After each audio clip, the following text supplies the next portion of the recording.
कि सारी दुनिया से ना मेरे दम से, मेरे जरिए उजाला उजाला हो जाए। मतलब ये कि मैं इल्म सिखाने वाला बन जाऊं, खुद इल्म सीखूं और आगे सिखाऊं, लोगों को जहालत से निकालूं। जहालत क्या है? ये अंधेरा है। जहालत क्या है? अंधेरा। इल्म का ना होना, जरूरी इल्म का ना होना, ये अंधेरा है।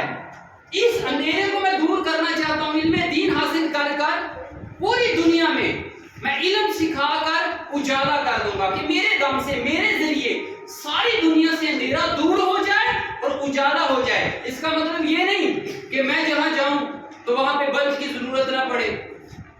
मैं जहां जाऊं तो अगर रात के वक्त किसी के घर में जाऊं तो खुदा वहां उजाला हो जाए, अंधेरा दूर हो जाए। ऐसे अंधेरा दूर नहीं होता। ये अंधेरा उसकी बात की जा रही है कि इल्म की, जहालत दूर करने की बात हो रही है। फिर मैं पढ़ूंगा, दूरी दुनिया का मेरे दम से अंधेरा हो जाए, दूरी दुनिया का मेरे दम से अंधेरा हो जाए, हर जगह मेरे चमकने से उजाला हो जाए।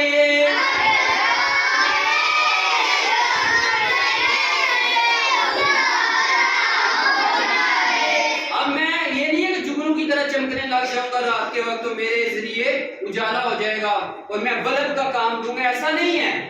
इसका मतलब ये है कि मैं जहां जाऊं मुझे मैनर्स ऑफ सीटिंग आने चाहिए, मैनर्स ऑफ ईटिंग आने चाहिए, manner of drinking, manner of speaking. मैं जिसके घर में जाऊं तो इस अंदाज से बोलूं कि वहां खुशियां दाखिल हो जाएं, सुकून आ जाए। मैं किसी के घर में दाखिल हूं तो आदाब के साथ दस्तक दूं तो जो तरीका कार है इस्लाम का उसके मुताबिक दूं, 3 बार दूं। अगर कोई घर से नहीं बाहर निकल रहा तो मैं वापस चला जाऊं। मैं जहां जाऊं लोग खुश हों, मेरे से तंग ना हो। ये ना कहीं ये कौन सा मेहमान हमारे घर में आ रहा है, फलां चीज मांग रहा है, फलां चीज मांग रहा है, बल्कि उस मेहमान को देखकर घर वाले खुश हों, उस घर में उजाला हो जाए। ऐसा मेहमान हो कि बार बार मेजबान ख्वाहिश करे कि ऐसा मेहमान मेरे घर में दोबारा आए, कि मेरे घर में इसके आने से रौनक हो गई, उजाला हो गया। ये मेरे घर में आया तो तहज्जुद की नमाज पढ़ी, 5 नमाजें अदा की, मेरे घर से तिलावत कुरान पाक की आवाज आ रही थी। ये कितना प्यारा बच्चा था। मेरे घर में जितनी देर ये मेहमान रहा मेरे घर में सुकून रहा, उजाला रहा। इसके आने से मुझे बहुत खुशी हुई। ये डॉक्टर मोहम्मद इकबाल साहब कह रहे हैं, क्या कह रहे हैं? हर जगह मेरे